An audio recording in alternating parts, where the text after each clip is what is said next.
Hello mums मिलकर में आपका वेलकम है।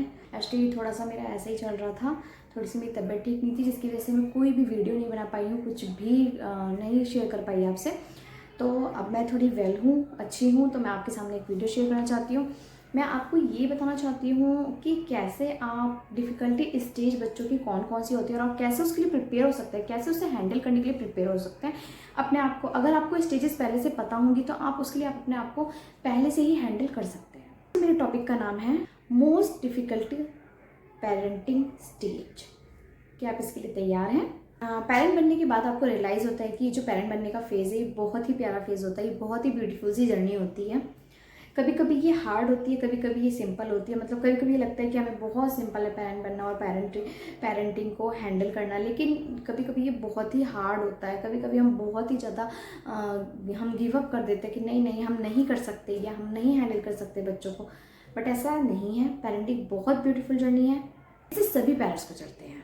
इस वीडियो में कुछ ऐसी स्टेजेस मैं आपको बता रही हूँ जो आपको हेल्प करेगी, जिससे आप पहले ही प्रिपेयर हो सकते हैं। सबसे पहली स्टेज है न्यू बॉर्न स्टेज, यानी जब न्यू बॉर्न बेबी पैदा होता है। ये स्टेज 0 से 3 मंथ के बीच के बेबी की होती है। इस दुनिया में आता है, वो इस दुनिया में सेटल हो रहा होता है, इस एनवायरनमेंट में सेटल हो रहा होता है। तब बहुत सी प्रॉब्लम्स आती है, बहुत ही मुश्किल हो जाता है उनको हैंडल करना, उनकी नई नई चीज़ों को समझना, उनकी एक्टिविटी को समझना। तो आप चाहे कितनी भी प्रिपरेशन पहले से कर लो, कितना भी नोटबुक, कितने भी नोट पढ़ लो, कितनी भी वीडियोस वगैरह देख लो, अपने आप को कितना भी प्रिपेयर करो, लेकिन जो वो एक्सपीरियंस होगा वो बिल्कुल ही अलग होगा। जो ये स्टार्टिंग के 3 मंथ होंगे ये बिल्कुल ही डिफरेंट होंगे, क्योंकि आपका बच्चा अलग होगा, आपको उसके हैंडल करने का तरीका अलग होगा, आपको उसको समझने का तरीका अलग होगा। तो इस पीरियड में बहुत डिफ़िकल्टी होती है।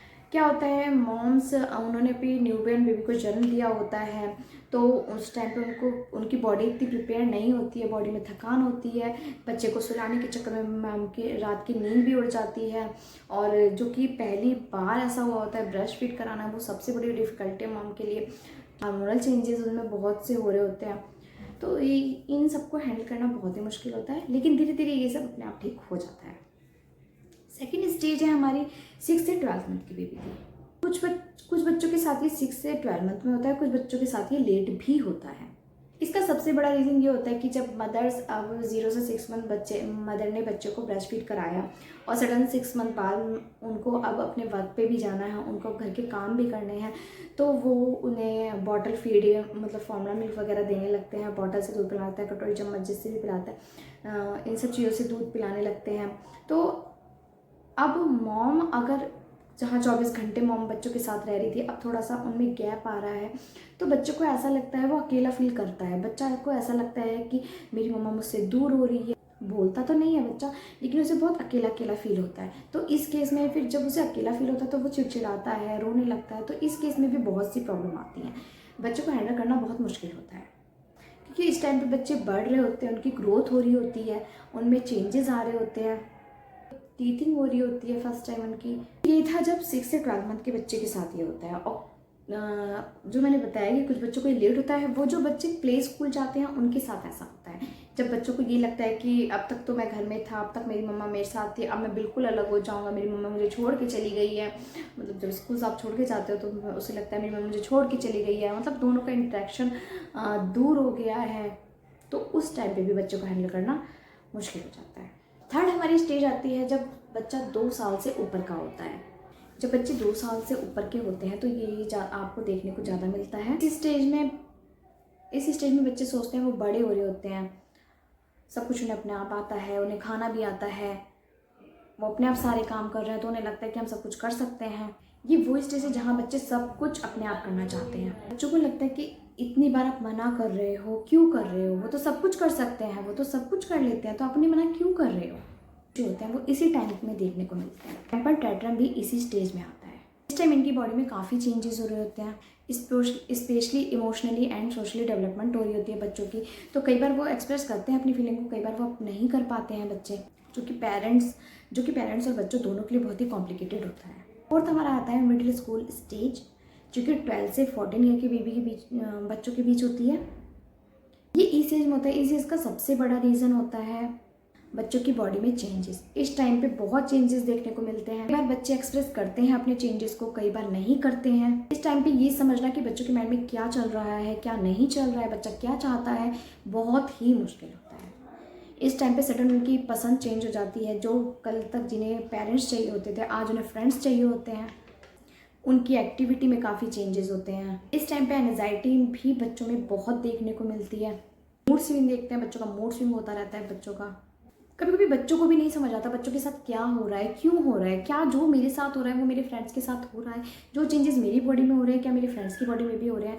तो ये सब चीज़ें जो हैंडल करने में पेरेंट्स और बच्चों दोनों को ही बहुत मुश्किल होती है। ये सारी चीज़ें जो बच्चे के माइंड में किक इन करती है, आती है बच्चे के माइंड में, जिसको हैंडल करना मुश्किल होता है। फिफ्थ हमारी लास्ट स्टेज है टीनेज। टीनेज बहुत ही मुश्किल एज है। ये हमारे साथ भी गुजरी है। ये एक ऐसी एज है जो बहुत ही ग्रोन अप है। बच्चों को लगता है उन्हें सब बोलते हैं, आप छोटे हो, लेकिन हमारे साथ वो सब हो रहा है जो बड़ों के साथ होता है। हम मम्मी पापा से टॉल हो चुके हैं, हम भी चीज़ों को समझ रहे हैं, तो हम तो छोटे नहीं हैं। वो सब कुछ कर सकते हैं जो वो बड़े कर सकते हैं। इस टाइम पर सबसे जो मेन प्रॉब्लम होती है, जो मतलब बहुत ही जिसे हैंडल कर पाना मुश्किल होता है, वो बच्चों का होता है करियर डिसीजन। वो करियर डिसीजन लेना बच्चों को बहुत ही डिफिकल्ट होता है। इस टाइम पे पेरेंट्स कुछ और चाहते हैं कि बच्चा करे और बच्चा कुछ और चाहता है कि हम वो करें। तो मतलब पेरेंट्स की एक्सपेक्टेशन और बच्चे की एक्सपेक्टेशन कहीं नहीं मिलती है, तो भी ये प्रॉब्लम आती है। वांट भी चेंज हो जाती है। कल तक जो बच्चे पेरेंट्स चाहते थे, आज वो फ्रेंड्स चाहते हैं। वो कम्युनिकेट ढंग से नहीं करते हैं पेरेंट्स के साथ, वो ज़्यादातर अपने फ्रेंड्स के साथ कम्युनिकेट करते रहते हैं। आजकल तो ये सोशल मीडिया चल गया है, तो बच्चे ज़्यादातर इसमें इन्वॉल्व रहते हैं। पढ़ाई का प्रेशर भी होता है बच्चे पे, पेरेंट्स की एक्सपेक्टेशन भी पूरी करनी होती है, फ्यूचर की भी टेंशन होती है बच्चों को। और इन सब में पेरेंट्स को भी टेंशन होती है कहीं उनके बच्चे बैड हैबिट में ना पड़ जाए, कहीं कुछ गलत करने लगे, कहीं गलत संगति में ना पड़ जाए। इस एज को बहुत सेंसिटिव एज भी बोला जाता है। इस एज में बच्चों के साथ बहुत सारी चीज़ें हो रही होती हैं। हमारे साथ भी, हमारे पेरेंट्स भी वरी हुए थे, हमारे साथ भी यही सब हुआ है। हम भी इन सब स्टेजों से गुजरे हैं।